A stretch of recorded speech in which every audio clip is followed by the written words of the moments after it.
This is my true story about how my mum ruined my relationship. It's New Year's Eve 2018 and it's also the eve of my 21st birthday. So mum's throwing this really massive party and I've decided to bring my new boyfriend Tom. We arrive at the party and mum has pulled out all the stops.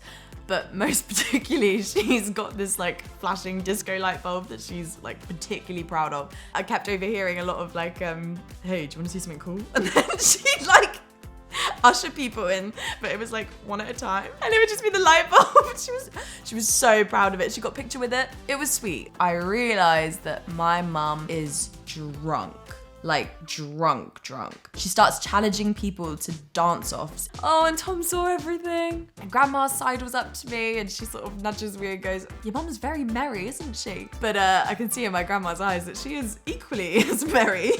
She proceeds to get her bassoon out. Not a euphemism. Like, she's gathered everyone around to watch her play this bassoon. And Tom is front and center watching all of this. I didn't think it could get worse, but she then produces some recorders, and I've honestly not seen these recorders since primary school, and insists that me and my sister accompany her on the recorder.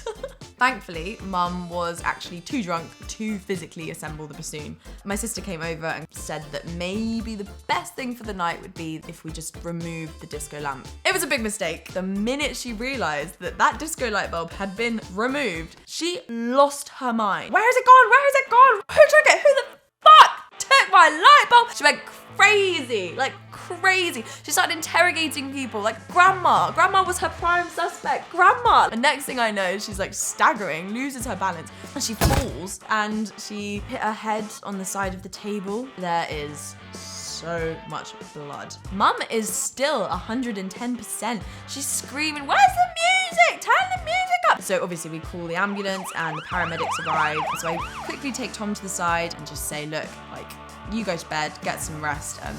He actually has work in the morning, which means he's been sober the whole time. Obviously really concerned about mum, and me and my sister agree that it's important we go in the ambulance with her to A&E. So I'm in the ambulance with my mum and my sister, and obviously I'm so concerned with my mum and I really hope she's okay, but I'm also so relieved that Tom is no longer with us and he doesn't have to see my mum, who is now impersonating an ambulance. Nino, Nino, Nino, at the top of her lungs.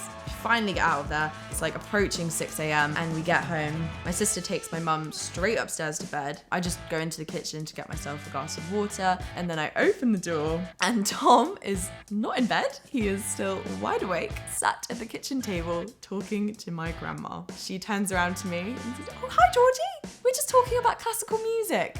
Tom looks at me and the exhaustion in his eyes, I've honestly never seen anything like it. Tom got about 2 hours sleep in the end.